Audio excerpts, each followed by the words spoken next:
Hello everyone, welcome back to Mission 108. Let's start today's mission 011. Why are you getting RC questions still wrong? तो चलो आज के core message से start करते हैं, मतलब आज का कोर आइडिया। गलत आंसर प्रॉब्लम नहीं है, सेम टाइप की मिस्टेक्स रिपीट होना प्रॉब्लम होती है। मिशन 010 में हमने एक इम्पॉर्टेंट काम किया था, याद है ना कि भूल गए? हाँ, याद होगा।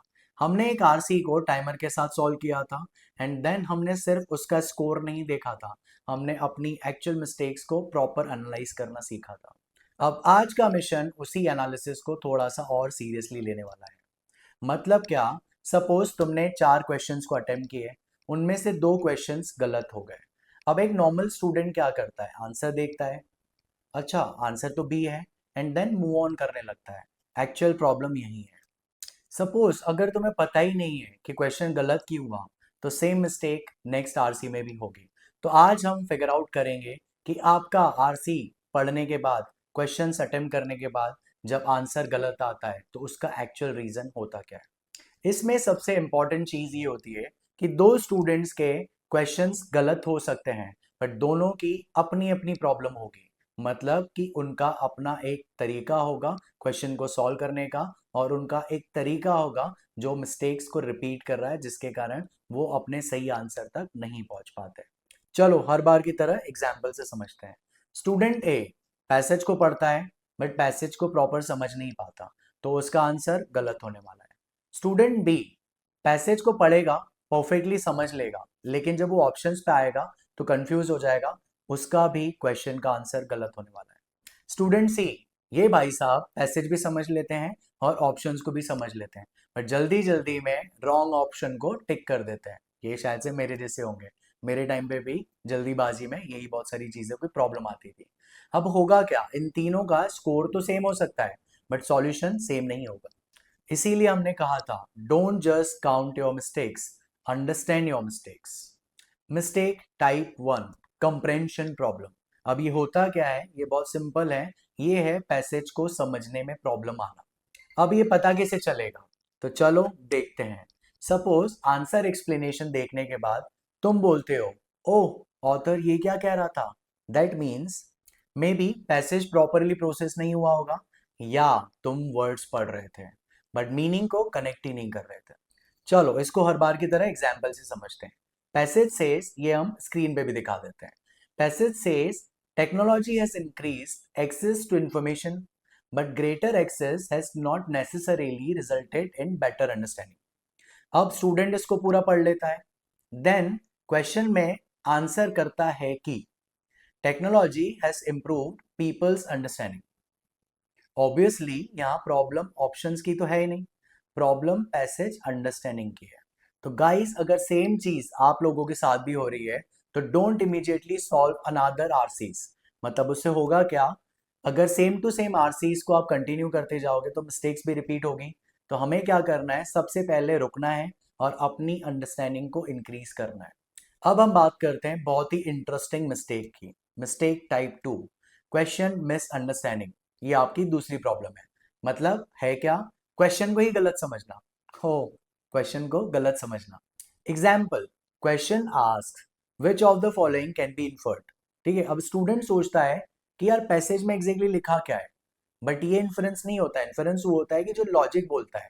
थोड़ा सा हम रिवाइंड करते हैं और वो एग्जाम्पल को याद करते हैं। राहुल घर से निकला, छाता खोला, और हमने क्या इन्फर किया था, बारिश तो पड़ रही होगी, बट पैसेज में ये नहीं लिखा था। तो गाइस इसी को बोलते हैं इन्फरेंस, जो डायरेक्टली नहीं लिखा होता बट लॉजिकली फॉलो करता है। चलो गाइस, तो एक और एग्जांपल ले लेते हैं। Question ask which of the following is not supported by the passage. अब उस समय पे आप क्या करोगे, आप सपोर्टेड ऑप्शन को ढूंढोगे। ऑब्वियसली इससे कंफ्यूजन ही क्रिएट होगा। तो चलो गाइस को स्क्रीन पे देखते हैं और समझते हैं सॉल्व करना कैसे है। सबसे पहले क्वेश्चन को एक बार अपनी लैंग्वेज में ट्रांसलेट कर लो। Example, what can be inferred means passage से लॉजिकली क्या समझ सकता हूं। Second, which is not supported means कौन सा ऑप्शन पैसेज सपोर्ट नहीं करता। सिंपल। तो चलो अब हम देखते हैं mistake type number 3, option trap. ये भी एक बहुत ही इंपॉर्टेंट मिस्टेक होती है जो आप अधिकतर करते हो। ये मिशन 008 में हमने देखा था कि होता क्या है और हमने डिस्कस डिटेल में किया था। हम पैसेज समझ लेते हैं, हम क्वेश्चन को भी अंडरस्टैंड कर लेते हैं, but option sounds too good और हम वहां पे ट्रैप में फंस जाते हैं। चलो एग्जाम्पल देखते हैं और इसको स्क्रीन पे भी देख के समझते हैं। Passage says some researchers believe social media can reduce meaningful interaction. अब ऑप्शन क्या बोलता है? ऑप्शन ये बोलता है social media always reduces meaningful interaction. Sound similar? But some is not always. One small word and the meaning changes completely. अब बात करते हैं मिस्टेक टाइप 4 की, विच इज केयरलेस मिस्टेक।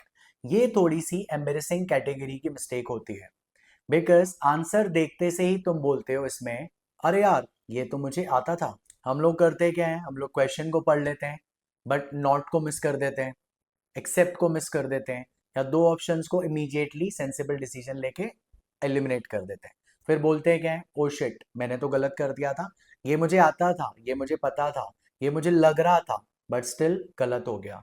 तो गाइस ऐसी सिली मिस्टेक्स को हम अफोर्ड नहीं कर सकते कैट जैसी इंपॉर्टेंट एग्जाम में। तो इस टाइप के मिस्टेक को प्लीज बहाने देना बंद करो, थोड़ा सा मैच्योरली एक्ट करो, always find out what exactly did you miss, क्योंकि ये कैट है, कोई नॉर्मल एग्जामिनेशन नहीं है। एक मिस्टेक आपके बहुत बड़े परसेंटाइल को नीचे ला सकती है और हमारे पूरे मिशन को फ्लॉप कर सकती है। तो जवानों गलती बिल्कुल भी नहीं चाहिए। तो चलो गाइस अब बात करते हैं अगली मिस्टेक की, विच इज टाइम प्रेशर। अब ये टाइम प्रेशर क्या होता है मैं अपनी रियल लाइफ सिचुएशन से एक्सप्लेन करता हूँ। कभी कभी एक आरसी होता था, उसका जो टॉपिक होता था उससे मैं बहुत फेमिलियर होता था, मैंने आरसी पढ़ लिया, अब मैं क्वेश्चन पे आ गया, 10 मिनट से वो क्वेश्चन मैं अंडरस्टैंड नहीं कर पा रहा हूँ या उसको सॉल्व नहीं कर पा रहा हूँ। टाइम का प्रेशर मेरे पास चला आ रहा है, टिक टिक टिक ऐसा दिमाग में घूम रहा है। सडनली मैंने ऑप्शन बी टिक कर लिया और वो गलत निकल गया। इसी को बोलते हैं एक्चुअल टाइम प्रेशर। ये वाला पॉइंट जो मैं अभी आपको समझाने वाला हूँ इसको स्क्रीन पे नोट करके मैं आपको समझाता हूँ। अब मैं चाहता हूं कि आज से तुम्हारा हर रॉन्ग आरसी क्वेश्चन एक कैटेगरी में जाए। ये कैटेगरी होगी द 5 कैटेगरी चेक। अब ये क्या क्या होगी मैं आपको बताते जाता हूं।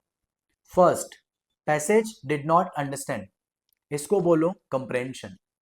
सेकंड, क्वेश्चन मिसअंडरस्टूड, इसको बोलो question understanding. Third, wrong option selected, इसको बोलो option trap. Fourth, knew it but made a silly error, इसको बोलो careless. 5, panic because of time, इसको बोलो टाइम प्रेशर।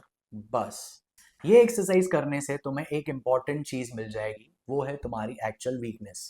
मे बी तुम्हारी प्रॉब्लम एक्चुअल आरसी नहीं हो, तुम्हारी प्रॉब्लम इन 5 कैटेगरी में से कोई एक हो। तो चलो गाइस आज का mission insight, don't just correct the answer, correct the reason behind the mistake. So mission cadets आज का मिशन थोड़ा सा डिफरेंट एंड यूनिक था। आज हमने कुछ नए क्वेश्चंस नहीं किए, आज हमने सीखा कि मिस्टेक्स को किस तरीके से आइडेंटिफाई करना है और उनको किस तरीके से एनालाइज करना है। तो गाइस आज का मिशन कंप्लीट, कल मिलते हैं नए मिशन के साथ। लाइक करना मत भूलना, सब्सक्राइब करना मत भूलना और कमेंट करते रहो और क्या क्या प्रॉब्लम आपको आ रही है सो दैट हम उसको सॉल्व करें और मिशन को सक्सेसफुल बनाएं। कैट 99 को, हाँ हाँ सही सुना, कैट 99 इसको आप फोड़ के ही रहेंगे।